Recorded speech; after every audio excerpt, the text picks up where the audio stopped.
తెలుసా? హనుమ తన జీవితం మొత్తం మీద ఇప్పటికీ ఉన్నారు. ఎందుకనంటే చిరంజీవి శృంగగిరి పీఠాధిపత్యం వహించిన చంద్రశేఖర భారతీ స్వామి వారు సుందరకాండ చదువుతుంటే ఓ కుర్చీ వేసి దాని మీద పట్టుబట్ట వేసి పెట్టేవారు. నేను మీకు పరమ సత్యం చెప్తున్నాను, ఇప్పటికీ వస్తారు స్వామి హనుమ. ప్రత్యక్షంగా నేను ఎన్నో సందర్భాల్లో అనుభవాన్ని పొందాను. అది నా గొప్ప కాదు, రామాయణం గొప్పతనం. వచ్చి తీరుతారు హనుమ. ఎంత వస్తారంటే రామనామం చెప్తే చాలు వచ్చి కూర్చుంటారు. ఆయన వచ్చారంటే బ్రతుకుతారు. తన కోసమా 100 యోజనముల సముద్రాన్ని దాటి వెళ్ళారు? తన కోసమా, తన కీర్తి కోసమా?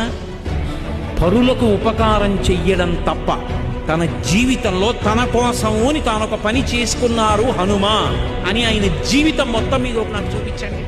జీవితం మొత్తం మీద తన కొరకు అన్నది ఒక్కటి చేసుకోలేదు.